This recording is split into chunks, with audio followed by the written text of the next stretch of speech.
क्या आपने कभी सोचा है जो फोन आप चलाते हैं या उसको स्विच ऑन करते हैं तो फोन के हार्डवेयर या सॉफ्टवेयर में ऐसा क्या होता है कि फोन वही करता है जो आप उससे करवाना चाहते हैं।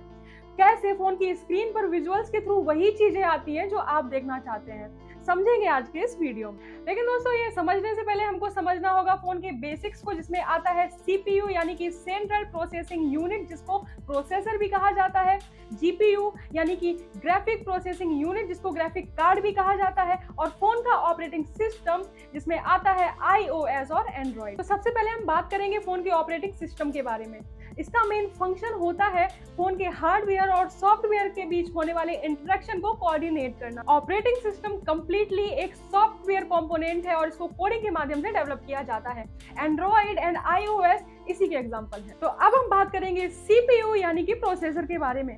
प्रोसेसर का मेन फंक्शन ऑपरेटिंग सिस्टम के द्वारा इसको दिए गए इंस्ट्रक्शंस को एग्जीक्यूट करना होता है। और जानते हैं मजे की बात क्या है, जब आप फोन चलाते हैं तो जो आपका इंटरेक्शन है वो फोन के ऑपरेटिंग सिस्टम से होता है, ना कि प्रोसेसर से, क्योंकि प्रोसेसर से इंटरेक्शन करने का जो काम है वो फोन के ऑपरेटिंग सिस्टम का है। प्रोसेसर फोन के ऑपरेटिंग सिस्टम की तरह सॉफ्टवेयर कंपोनेंट नहीं होता है, बल्कि ये एक फिजिकल चिप होती है। इसके अलावा प्रोसेसर फोन के डिफरेंट हार्डवेयर कंपोनेंट्स जैसे वाईफाई, कैमरा, स्क्रीन के बीच होने वाले इंटरेक्शन को भी मैनेज करता है। प्रोसेसर जिन इंस्ट्रक्शंस को एग्जीक्यूट करता है वो इंस्ट्रक्शंस कुछ भी हो सकते हैं।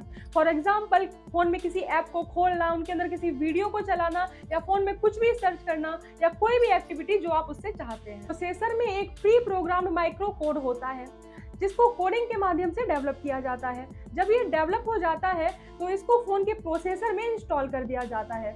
इस पूरी प्रोसेस को सॉफ्टवेयर इंटीग्रेशन कहा जाता है। ये माइक्रो कोड्स फोन के प्रोसेसर को ये बताते हैं कि फोन के हार्डवेयर कंपोनेंट जैसे वाईफाई, कैमरा, स्क्रीन के साथ कैसे कम्युनिकेट करना है और टास्क को किस तरह से इफिशिएंटली परफॉर्म करना है। ये माइक्रो कोड प्रोसेसर अपनी मेमोरी में स्टोर करता है।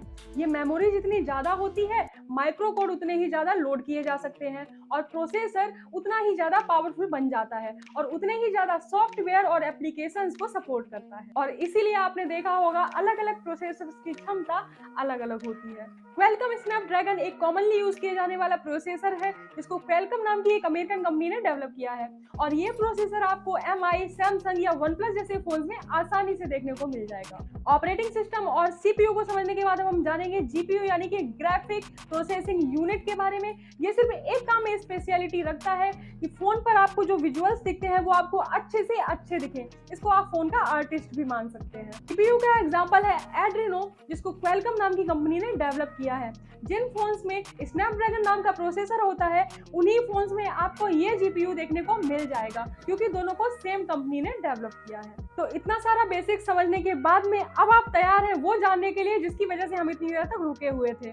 तो आइए फिर समझते हैं। तो पहला एग्जांपल है, मान लीजिए आपका फोन स्विच ऑफ है और पावर बटन दबाकर आप इसको ऑन करने का प्रयास कर रहे हैं। तो कैसे बूट एनिमेशन और होम स्क्रीन फोन की स्क्रीन पर आता है, समझेंगे इस प्रोसेस को। जब आप फोन का पावर बटन दबाते हैं तो एक सिग्नल जाता है पावर मैनेजमेंट चिप के पास। ये चिप पावर को डिस्ट्रीब्यूट करती है सीपीयू, जीपीयू और डिस्प्ले स्क्रीन के पास में।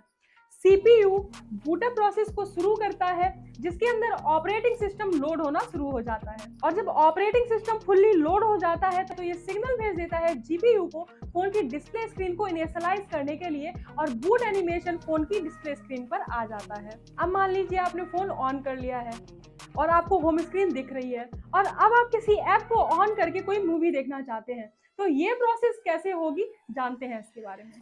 जब आप फोन की होम स्क्रीन में नेटफ्लिक्स के ऐप आइकन को टच करते हैं तो एक सिग्नल जाता है फोन के ऑपरेटिंग सिस्टम के पास। फोन का ऑपरेटिंग सिस्टम नेटफ्लिक्स ऐप को फोन के स्टोरेज से फोन की मेमोरी में लोड करना शुरू कर देता है। अब मान लीजिए आप किसी मूवी पर क्लिक करते हैं तो नेटफ्लिक्स ऐप अपने नेटफ्लिक्स सर्वर को एक मैसेज भेजता है उस मूवी से रिलेटेड ऑडियो और वीडियो डेटा को उस फोन में लोड करने के लिए, और नेटफ्लिक्स सर्वर मूवी से रिलेटेड डेटा को इंटरनेट के थ्रू उस फोन में भेज देता है।